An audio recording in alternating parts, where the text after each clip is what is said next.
એક તરફ નવરાત્રીનો તહેવાર નજીક આવી રહ્યો છે અને બીજી તરફ સુલા સિવિલ હોસ્પિટલમાં ઓપીડીમાં વધારો થઈ રહ્યો છે। નવરાત્રી દરમિયાન વાયરલ ઇન્ફેક્શનના કેસ વધવાની શક્યતાઓ છે। સુલા સિવિલ હોસ્પિટલમાં છેલ્લા એક સપ્તાહમાં 16,500થી વધુ ઓપીડી કેસ નોંધાયા। ડેન્ગ્યુના 62, મેલેરિયાના 16 કેસ નોંધાયા, જ્યારે કે ઝાડા ઉલટીના 21, મરડાના 23 કેસ નોંધાયા છે। વાયરલ હેપેટાઇટિસના 14 અને ટાઇફોઇડનો પણ 1 કેસ નોંધાયો છે, જ્યારે કે સ્વાઇન ફ્લૂના 47 સેમ્પલમાં એક દર્દીનો રિપોર્ટ પોઝિટિવ આવ્યો છે। વધતા રોગચાળાને લઈને તબીબે લોકોને બહારનું ખાવાનું ટાળવાની સલાહ આપી છે।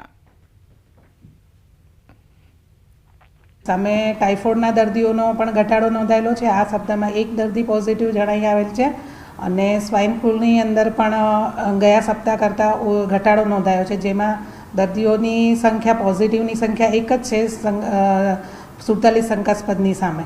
એટલે ટૂંકમાં ઓવરઓલ જોવા જઈએ તો આપણી ઓપીડી 16,598 છે, ઓપીડીમાં વધારો થયો છે, બાકીના કેસીસની અંદર સામાન્ય ઘટાડો જોવા મળેલ છે। નવરાત્રીને હવે ગણતરીના દિવસો બાકી છે અને ત્યારે નવરાત્રીમાં વરસાદની આગાહી વચ્ચે આયોજકોએ પણ તમામ તૈયારીઓ કરી લીધી છે। નવરાત્રીમાં વરસાદને ધ્યાનમાં રાખીને ગરબા આયોજકોએ ખાસ વીમો ઉતરાવ્યો છે। વરસાદના કારણે કોઈ કારણસર ગરબાનું આયોજન રદ કરવું પડે તો ખેલૈયાઓને બુકિંગની રકમ રિફંડ આપી શકાય તે માટે ગરબા આયોજકોએ 75 લાખનો અલગથી વીમો ઉતરાવ્યો છે। તો ગરબાના આયોજન દરમિયાન જો કોઈ આકસ્મિક ઘટના બને તેને લઈને પણ પબ્લિક લાયબિલિટીનો 3 કરોડનો ઇન્સ્યોરન્સ લેવાયો છે। સિંધુ ભવન રોડ પર મેરીમેન્ટ પાર્ટી પ્લોટમાં હેરિટેજ ધ ગરબા ફેસ્ટિવલના આયોજકોએ આ મામલે જાણકારી આપી। સ્ટેજ પર ડોમ કર્યો છે। અમારો પાર્ટી પ્લોટ એવો છે જેમાં પાણી ભરાતું નથી, એટલે વરસાદમાં કોઈ વિઘ્ન આવશે નહીં અને અમે વરસાદ માટે થઈને એક સ્પેશિયલ ઇન્સ્યોરન્સ પણ લીધેલો છે અને વરસાદ સિવાય પણ એક પબ્લિક લાયબિલિટી માટે ઇન્સ્યોરન્સ લીધો છે અને ત્યાં ડોમ સ્ટેજ પર છે એના કારણે નવરાત્રિમાં વિઘ્ન આવશે નહીં એવું।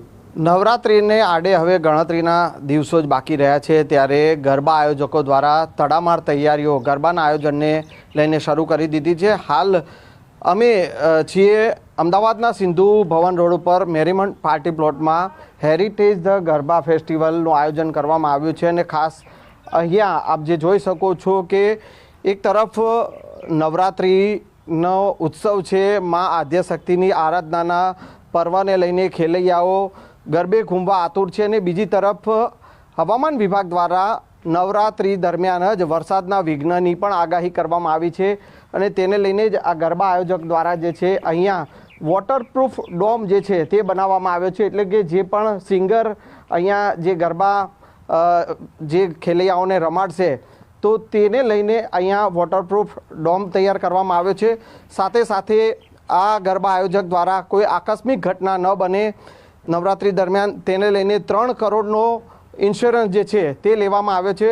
તેવી જ રીતે નવરાત્રિ દરમિયાન જે વરસાદી વિઘ્ન છે અને તેને લઈને એક અલગથી 75 લાખનો ઇન્સ્યોરન્સ પણ લેવામાં આવ્યો છે, જેથી કરીને કોઈ પણ કારણસર વરસાદના વિઘ્નને લઈને જો ગરબાનું આયોજન કેન્સલ કરવું પડે તો જે પણ ખેલૈયાઓએ જે પાસ લીધા હોય તો તેઓને રિફંડ કરી શકાય તે પ્રકારનો ઇન્સ્યોરન્સ પણ લેવામાં આવ્યો છે અને એની તમામ પ્રકારની તૈયારીઓ જે છે તે આ ગરબા આયોજક દ્વારા કરી લેવામાં આવી છે।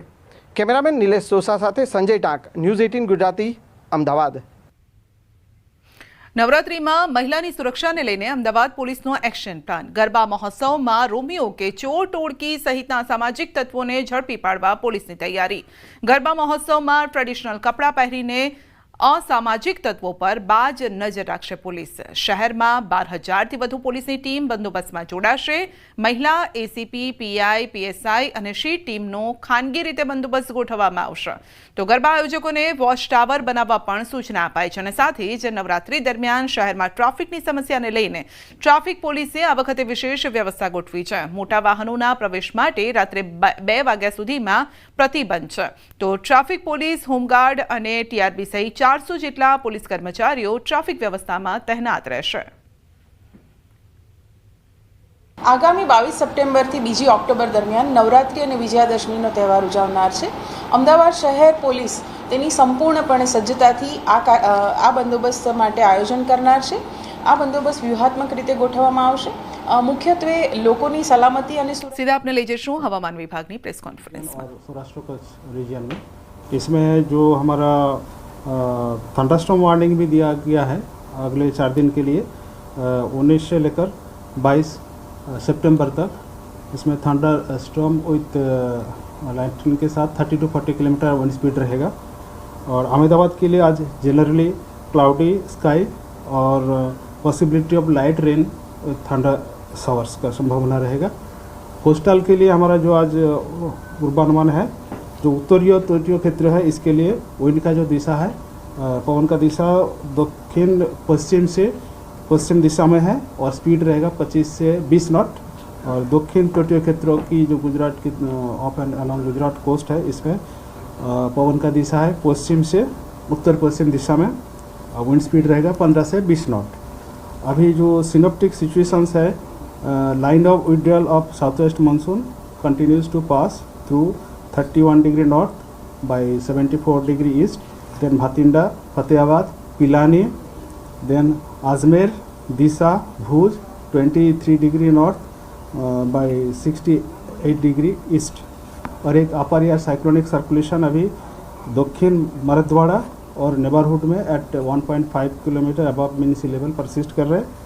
और बारिश का जो रेनफॉल का स्टेटस है गुजरात स्टेट में, अभी एक्चुअल रेनफॉल है 839.4 mm, जो सामान्य वर्षा आता है 677 mm, जो नॉर्मल से +24% डिपर्चर है।